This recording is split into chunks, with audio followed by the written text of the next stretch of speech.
नमस्ते साथियों, मेरे YouTube चैनल वजन क्लास श्रेणी गुरु जो अब हिंदी नव गुरु हो गया है उसमें आपका स्वागत है। और आज हम व्यंजन संधि यानी हल संधि के अन्य भाग लेकर आपके सामने प्रस्तुत हुए हैं। तो अब हम चर्चा करते हैं सीधे ही चर्त्व, छत्व, पूर्व स्वर्ण, परसवर्ण, तुगागम, अनुस्वार जो कि शेष बची हुई है उन संधियों के बारे में हम चर्चा करेंगे। तो सबसे पहले हम चर्चा कर लेते हैं चार्त्व संधि की। तो देखिए चार्त्व संधि में सबसे महत्वपूर्ण बात क्या है, इसमें एक सूत्र तो इसमें दिया गया है खरी च। ये कहता है कि झल प्लस खर तो झल को च में बदलना। झल प्रत्याहार के वर्णों के सामने खर प्रत्याहार का वर्ण कोई आ जाए तो उस झल प्रत्याहार के वर्णों को च यानी प्रथम वर्ण में बदल देना है। तो ये क्या स्थिति है, इसको हम यूं भी समझ सकते हैं। च का मतलब होता है चर्त्व, चर्त्व का मतलब होता है कि उसको हमें प्रथम वर्ण में बदलना है। झल के सामने खर प्रत्याहार हो तो झल वर्णों को उन्हीं वर्गों के प्रथम वर्ण में बदलना है। तो ये तो थी इस सूत्र की सामान्य स्थिति। अब हम बात करते हैं झल की। झल क्या है, तो देखिए झल का मतलब हो जाता है पहला, दूसरा, तीसरा, चौथा और झ भ य श स सर कप य शस सर हल सारे आ जाते हैं इसमें। तो इसमें आ जाते हैं श श स है, ये सारे वर्ण इसमें आ जाते हैं। लेकिन हमें इन वर्णों पर बिल्कुल भी ध्यान नहीं देना है। क्यों? क्योंकि इसमें संधि में जो वर्ण काम में लिया जाता है उसको हम यूं समझ सकते हैं कि तृतीय वर्ण प्लस जिस झल वर्ण की बात कर रहे हैं संधि में केवल उसका तृतीय वर्ण का रूप काम में लिया जाता है। अब बात करते हैं हम खर की। खर का मतलब होता है पहला, दूसरा, श श स, ये खर है। खर को हम यूं समझ सकते हैं कि इसको अघोष कहते हैं, अघोष वर्ण। जब हमने प्रयत्न पढ़े थे तब जो 11 प्रयत्न थे उनमें विवार संवार नाद घोष, विवार श्वास घोष, विवार संवार नाद घोष, ऐसे हमने उसके अलग अलग रूप बनाए थे।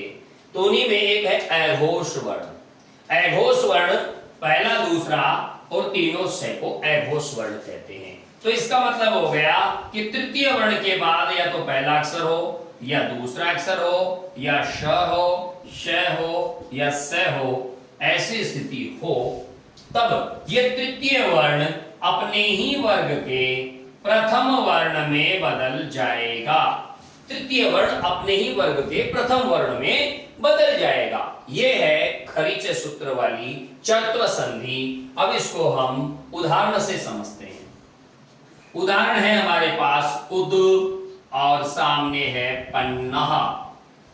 ये उदाहरण है उद पन्नह। अब हम देखते हैं कि यहां पर तृतीय वर्ण है, सामने प्रथम वर्ण है। तृतीय वर्ण के सामने प्रथम वर्ण आए तो तृतीय वर्ण का प्रथम वर्ण हो जाएगा। ऐसी स्थिति में उ, तीसरा द का पहला त और सामने वाला जो है जैसा है वैसा हम लिख देंगे और शब्द हो जाएगा उत्पन्नः। इसके अलावा मान लीजिए यहां पर अपने पास शब्द है सद जो कि एक अव्यय है और इसके बाद शब्द आ गया साहसः, ये आ गया।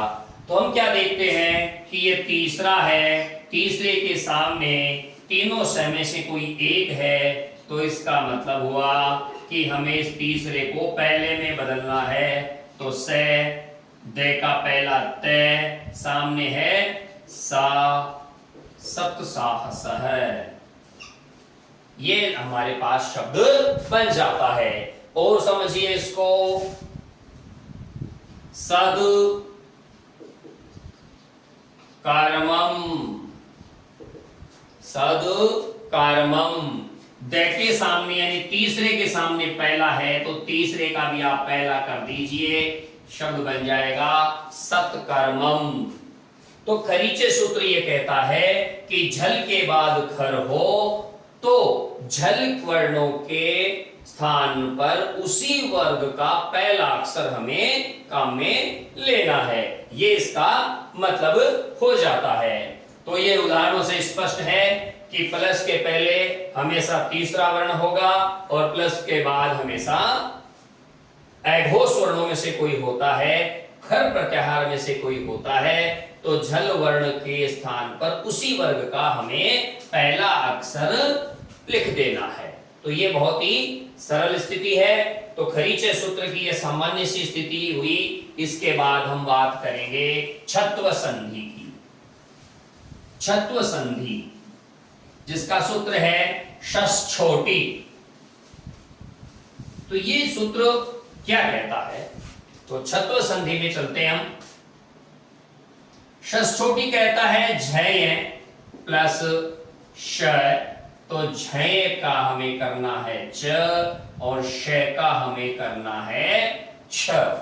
ये विकल्प से है, इसमें श्चुत्व संधि का भी प्रयोग हो सकता है विकल्प के अभाव में। तो ये ध्यान रखिएगा, ऐसी स्थिति हमारे सामने आ जाती है।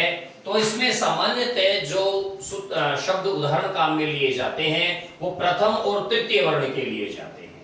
तय वर्ग के प्रथम और तृतीय वर्ण के उदाहरण काम में लिए जाते हैं। जैसे सत भी आप काम में ले सकते हैं, सद भी काम में ले सकते हैं। सामने है शिवः, सामने क्या है? शिवः। तब हम क्या करेंगे? सद और सत के तय और दय को च में बदल देंगे। छोटी सूत्र कहता है कि झय के सामने श हो तो झय को च और श को छ में बदलना होता है। तो क्या करें? सत और सद के तय दय को हमने च में बदल दिया, सामने श इसको हमें छ में बदलना है और ये हो जाएगा सच्छिवः। क्या हो जाएगा? सच्छिवः। अगर विकल्प की बात की जाए, विकल्प की स्थिति में ये होगा सच्छिवः। विकल्प, क्योंकि ये विकल्प से होगा। अगर विकल्प की बात करें, अगर इसे हम करेंगे तो सच्छिवः और विकल्पेन, विकल्प से अगर छ हम नहीं करते हैं तब क्या होगा? सच्छिवः। ये इसका रूप बनेगा। जैसे तात श्लोकेन, तात श्लोकेन, तत् श्लोकेन। तो यहां पर तय है तो इसका क्या करेंगे हम? तय, आधे तय को हम छ में बदलेंगे, श को हम छ में बदलेंगे। छ आधा है तो छ भी आधा होगा, यानी व्यंजन होगा, स्वर रहित होगा। बाकी शब्दों को, वर्णों को जो का त्यों उतार देंगे। शस छोटी ने अपना काम कर दिया। अब हमें क्या करना है? अगर विकल्प का अभाव है तो इसका क्या रूप होगा? तो इसका रूप होगा तच्छ्लोकेन। अगर विकल्प का अभाव होगा, विकल्पाभावेन तच्छ्लोकेन। इसी प्रकार श्रीमत शंकरः, ये इसी का ही है। श्री म ते का च, सामने श को हम छ में बदल देंगे और शब्द बन जाएगा श्रीमच्छंकरः। अगर विकल्प के अभाव की बात करते हैं तो फिर ये होगा श्रीमच्छंकरः। तो इस प्रकार से ये छत्व संधि है सस छोटे सूत्र से। सच्छास्त्र, यह भी इसी से बनेगा। सच्छास्त्रः, ये भी इसी से बनेगा। इसका हो जाएगा सत शास्त्रः। तो षष्ठ छोटी सूत्र कहता है कि आप विकल्प से जब करते हैं तो इस प्रकार से बनेगा षट्शास्त्र, और विकल्प का जब अभाव होगा तब ये हो जाएगा षट्शास्त्र। ये विकल्प के अभाव में, तो इस प्रकार से इसमें दोनों चीजें बनती है, विकल्पेन एंड विकल्पा भावेन, दोनों प्रकार से इसको हम हल कर सकते हैं। तो ये थी छत्व संधि। छत्व संधि के बाद पूर्व स्वर्ण संधि। पूर्व स्वर्ण संधि, तो इसका सूत्र क्या है? झयो हो अन्यतरश्याम। झयो ह, तो झया, ये झय, इसके बाद अभी आए थे झय, वर्णों का पहला दूसरा तीसरा चौथा अक्षर झय में आ जाता है। अब इसमें भी हमें ध्यान क्या रखना है कि इसमें भी ज्यादातर पहला और तीसरा अक्षर काम में लिया जाता है। ध्यान दीजिएगा, झय पहला दूसरा तीसरा चौथा है, लेकिन इस संधि में पहला और तीसरा वर्ण काम में लिया जाता है, और पहला और तीसरा वर्ण उसके सामने आ जाता है। तो क्या किया जाए? तो झयो अन्यतरश्याम कहता है कि ऐसी स्थिति होने पर, चूंकि पहले और तीसरे, षत्व संधि कहती है कि पहले के सामने अगर सघोष वर्ण आ जाता है तो पहले को तीसरे में कन्वर्ट कर दो, तो इन दोनों के स्थान पे तो हो जाएगा तीसरा अक्षर। ठीक, अब ये कहता है कि है होने पर इसको तो तीसरे में रहने दो, लेकिन है को आप पूर्व सवर्ण चतुर्थ बना दो। पूर्व सवर्ण, पूर्व वाले तीसरे का चौथा बना दो है। अब इसको कैसे समझे हम? थोड़ा सा इसको समझने की हम चेष्टा करते हैं। जैसे मान लीजिए उत हार है, ये एक शब्द है।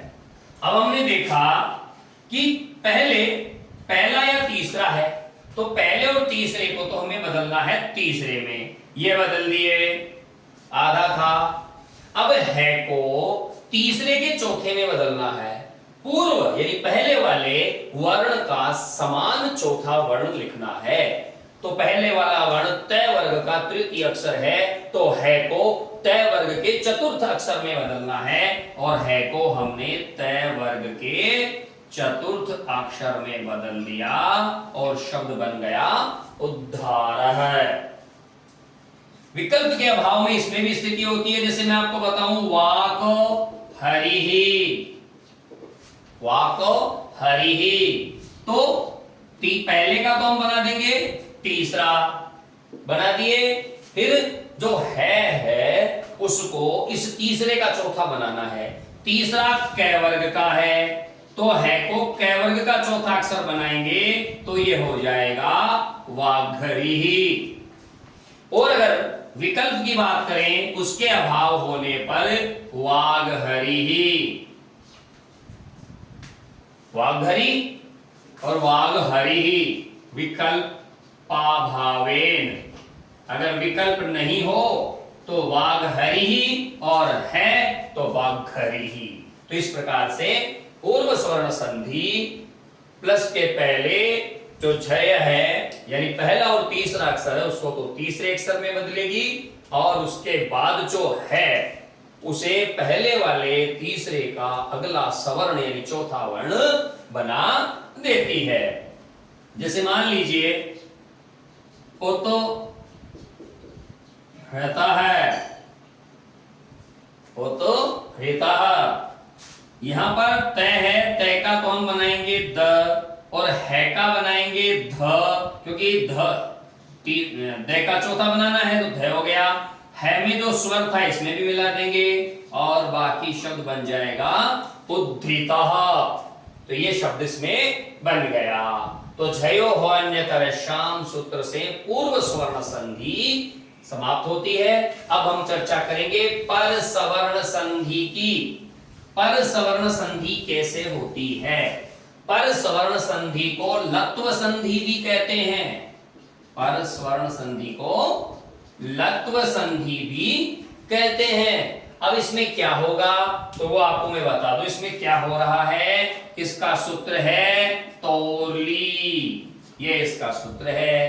तोरली सूत्र कहता है कि तय वर्ग प्लस लय, ऐसी स्थिति आए तो तय वर्ग को भी लय में बदल दीजिए, ये तोरली सूत्र कहता है। अगर ऐसी स्थिति है तो इसके अलावा ये तो पहली कंडीशन हो गई। दूसरी कंडीशन इसकी ये है, अगर प्लस के पहले न है और न भी तय वर्ग का ही अक्षर है, प्लस के पहले न है बाद में ल है, तो न का तो हमें ल करना ही करना है, उसके पहले वाले वर्ण पर हमें अनुनासिक भी लगाना है। ये इसमें अतिरिक्त चीज हो जाती है। तो इसको हम समझते हैं तय वर्ग से ल सम्मुखे लस्यात्, अर्थात तय वर्गीय अक्षर के सामने ल आने पर तय वर्गीय अक्षर का भी ल हो जाता है। इसे कहते हैं पर सवर्ण संधि, बाद वाले वर्ण का सवर्ण बनना। अब कैसे, अब इसको हम समझते हैं कि उत लेख, तय वर्ग का पहला अक्षर हो गया तो सामने ल है तो ये हो गया उल्लेख। ऐसे ही उत लंघनम, उत लंघनम, तो इसका क्या हो जाएगा, तय का भी ल हो जाएगा और ये हो जाएगा उल्लंघनम, ये उल्लंघनम बन गया। तत लीनः, यहां पर तल्लीनः, ये भी हो गया। तो बात करते हैं हम न की। न की जब बात करते हैं तो मान लीजिए हमारे पास शब्द है विद्वान और यहां आ जाए लिखति, तब क्या करें, तब हमें कुछ नहीं करना है, विद्वा को यथावत रहने दो, न का आधा लय बना दो और इस लय से पहले वाले पर आप चंद्र बिंदु लगा दो और बाकी जो भी है उसको ज्यों का त्यों आप लिख दीजिए। ये हो गया विद्वान लिखति। तो ये तो दूसरे नंबर के हिसाब से है और ये पहले के हिसाब से है। तो तोरली सूत्र कहता है तय वर्ग से सम्मुखे लय, तय वर्ग से परे लय होने पर तय वर्ग को हम लय में बदल देंगे और अगर वो न है तो उसको लय में बदलकर पहले वाले वर्ण को हम अनुनासिक बना देंगे। तो ये हो गया पर सवर्ण संधि तोरली सूत्र द्वारा। अब बात करते हैं हम तुगागम संधि की। तुगागम संधि का मतलब तुक का आगम, तुगागम में तुक का आगम। अब इस तुक का आगम कैसे हो, इसका सूत्र क्या है, तो इसका सूत्र है छे च, छे च। तो छे च का मतलब ये हुआ, यहाँ पर हम इसको यूं समझ सकते हैं कि प्लस के पहले कोई स्वर हो और बाद में छ हो तो दोनों के बीच में तुक का आगम हो जाता है जिसका च शेष रहता है। तो तुक का आगम कैसे हो गया, इसको हम समझेंगे। मान लीजिए हमारे पास शब्द है विच्छेदः, ये हो गया। तो यहां पर देखिए प्लस के पहले वी में क्या है, ह्रस्व ई, तो इसका तात्पर्य हुआ कि स्वर है और बाद में छ है तो दोनों के बीच में तुगागम होकर शब्द बन जाएगा विच्छेदः। ये स्थिति इसकी यहां पर हो जाती है। ऐसे ही ये तरु शब्द है और सामने छाया, तरु शब्द के सामने आ गई छाया, तो ह्रस्व स्वर है र में, तो इसका मतलब स्वर की अनिवार्यता पूर्ण कर रहा है। सामने छ है, बीच में ये का आगम, च का आगम हो गया, तुक का आगम हो गया। ऐसी स्थिति हो जाती है लक्ष्मी छाया। तो ध्यान दीजिए जब दीर्घ स्वर हो तब तुगागम विकल्प से होता है। तो लक्ष्मी छाया में लक्ष्मी छाया अथवा लक्ष्मी छाया दोनों रूप मान्य हैं। तो ये इस प्रकार से हो जाती है तुगागम संधि। तरु छाया, मातृ छाया, अनुच्छेद, पदच्छेद, विच्छेद, बहुत सारे इसके परिच्छेद इसके उदाहरण हैं। तो तुगागम संधि को हम यूं ही समझ सकते हैं कि इसमें चय का आगम हो जाता है। तुगागम के बाद हम बात करेंगे व्यंजन संधि के एक विशिष्ट रूप की, इसको हम अनुस्वार संधि कहते हैं। अगली जो है वो अनुस्वार संधि है। अनुस्वार संधि का मतलब हो गया, इसका पहला सूत्र है मोनुस्वार है, ये इसका पहला सूत्र है, मोनुस्वार है। मत्स्य अनुस्वार है, तो इसकी सीधी सी हम व्याख्या करें तो इसका हम यूं समझ सकते हैं कि प्लस के पहले मैं है और सामने कोई हल वर्ण है यानी व्यंजन है। ऐसी स्थिति में हम इस मैं को अनुस्वार में बदल देंगे, मैं को अनुस्वार में बदल देंगे। ये इसकी सामान्य सी स्थिति है, बहुत सरल बात है, इसमें कोई भी इधर उधर की बातें नहीं है, आसानी से समझ में आएगी कि प्लस के पहले मैं होना चाहिए, उसके बाद हल यानी कोई भी व्यंजन होना चाहिए। तो इस मैं को हम किस में बदल देंगे? अनुस्वार में बदल देंगे। जैसे मान लीजिए एक शब्द है हरिम वंदे, ये शब्द है हरिम वंदे। तो हरिम वंदे, हरि के मैं के बाद वह है यानी कोई हल अर्थात व्यंजन है, तो इस मैं को हम ऊपर बैठा देंगे, शब्द बन जाएगा हरिम वंदे। तो ये हम आसानी से इसको समझ सकते हैं। ग्रामम गच्छति, तो इसका मतलब हमें यहां क्या करना है? सामने व्यंजन होने पर ग्रामम गच्छति, ये हमें इसको इस हिसाब से समझना है। तो मैं के बाद अगर व्यंजन आता है तो उस मैं को हमें अनुस्वार में बदल देना है।